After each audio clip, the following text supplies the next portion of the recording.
OnePlus's latest and greatest is here. You guys know the deal. Before our full review, we're going to be taking a look at some of the best and worst things about the OnePlus 8T. As always, starting off with the good stuff, we're looking at the display. This is one clean panel that's both a joy to look at and a joy to use. It's a flat 6.55-inch 120Hz fluid AMOLED display, 2400 by 1080, so it may not sound all that impressive, but it really is one of the nicest a phone can offer. It's bright, it's colorful, and as Ryan stated in our written review, it's exquisitely smooth and even. I'm really picky about displays, and this is perfect. So I think it's safe to say that OnePlus put out a winner with this one.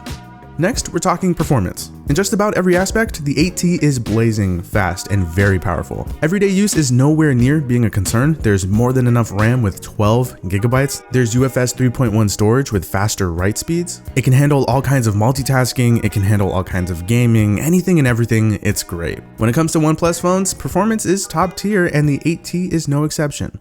The 8T's battery life is also on the positive side of things. With this 4500 mAh battery, you can expect to easily make it through a full day's use on a single charge, and depending on your use case, you'll be able to make it to well over 5 hours of screen on time, no sweat. I know in my use, I'm able to get a good amount over 6 hours with normal use. It's strong and reliable. When the battery does eventually run out, 65-watt fast charging is there to help. With this technology, the 8T's battery can charge from dead to 100% in just under 40 minutes and up to over 50% in only 15 minutes of charging. Now remember, this is a 4500 mAh battery, so this isn't a small one. So this tech is legit and those numbers are impressive. Next, hardware. The 8T's design is a little different from what we're used to seeing from OnePlus, but it's still a nice, clean design with attractive color options. The build quality is rock solid and the phone feels great in the hand. The signature alert slider is still here, of course. The camera bump isn't massive, so that's great. The haptics feel really good, and overall, we like how well put together this phone is. And before we move on to the not so great things, I just wanted to give a quick shout out to this video sponsor, Dbrand. They make awesome looking skins for all kinds of devices. I've actually been using one of their skins on my 8T because I'm just not a fan of the glossy back at all. You can check out all of the skins, the cases, and other accessories Dbrand offers by using the very first link in the description.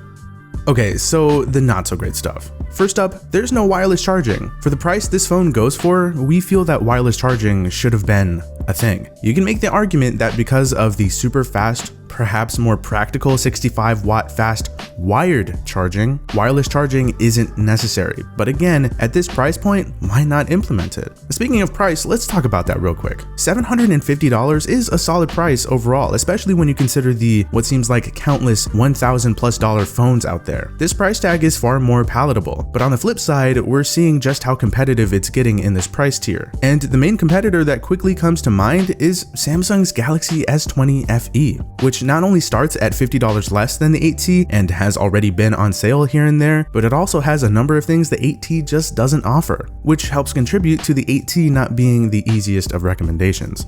Next, there's no official IP rating. At least there isn't one for the unlocked model. The T-Mobile version does actually have one, and chances are the two models are the same, but without that rating on the spec sheet, we are unable to be sure of that. Either way, it is quite strange as to why the T-Mobile variant gets a clear-cut and obvious IP rating and the unlocked one does not.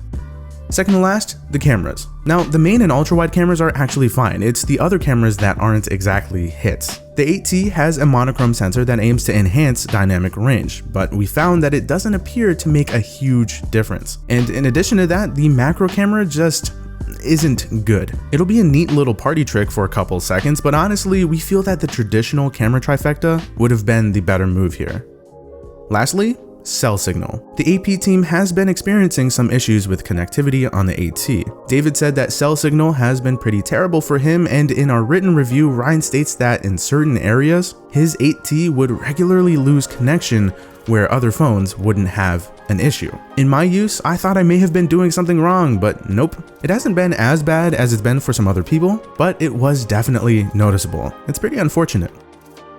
Make sure you keep an eye out for our full review of the 8T. You can check out our full written review linked down below. If you enjoyed the video, drop a like and sub to the Android Police channel if you're new. It's been Zach, and thanks for watching.